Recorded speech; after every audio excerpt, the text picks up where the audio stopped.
L'info écho avec Capital. L'info pratique Capital. Gérer la rentrée scolaire de ses enfants peut être un véritable stress lorsqu'on travaille. Malheureusement, le Code du travail ne prévoit pas d'accorder de jours de congé pour ce motif.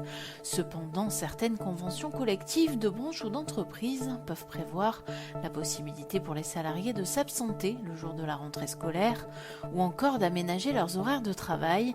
C'est le cas de la Convention nationale des entreprises de propreté, par exemple, qui accorde une journée de congé aux salariés dont l'enfant rentre pour la première fois à l'école. Vérifiez donc la vôtre. Si rien n'est prévu, vous pouvez toujours essayer de demander à votre employeur une autorisation d'absence exceptionnelle ou bien d'arriver avec quelques heures de retard.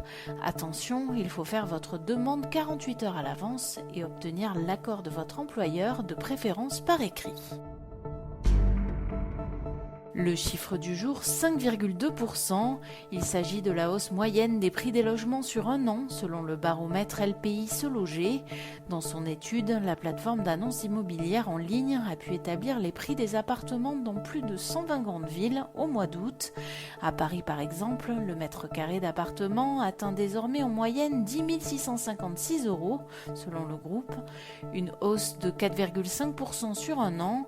À Lyon, le mètre carré s'échange en moyenne à 5 536 €. À Bordeaux, Nantes et Nice, c'est 4 000 € et plus.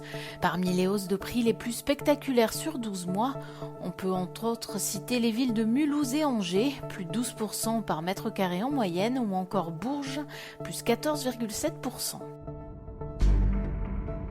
Le coup de gueule du jour est poussé par les courtiers en crédit. Le Crédit Agricole Languedoc a reçu en mars 2 assignations à comparaître devant le tribunal de commerce de Marseille. La société Financimo et l'Union des intermédiaires de crédit reprochent à l'établissement une rupture abusive de relations commerciales et l'absence de reconnaissance de mandat. Depuis la fin de l'année 2019, le Crédit Agricole refuse en effet les dossiers émanant d'intermédiaires de crédit et a surtout mis fin à leurs relations commerciales, estimant tout simplement qu'il pouvait se passer d'eux.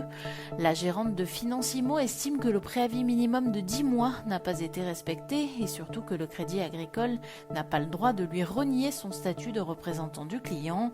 Les emprunteurs sont aussi des victimes collatérales de ce litige entre courtiers et banquiers, avec des difficultés accrues pour acquérir un logement ou un coût du prêt revu à la hausse. On termine avec Canal+.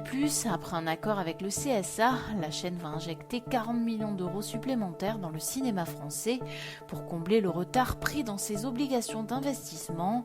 Une somme étalée sur 3 ans qui prévoit 10 millions € investis dès 2020, puis 15 millions en 2021 et 15 millions en 2022.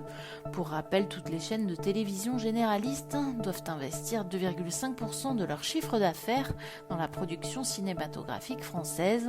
Les apports de Canal+ n'ont cessé de diminuer ces dernières années, passant de 200 millions en 2015 à 179 millions en 2019, une décrue jugée plus rapide que celle de son chiffre d'affaires par le CSA.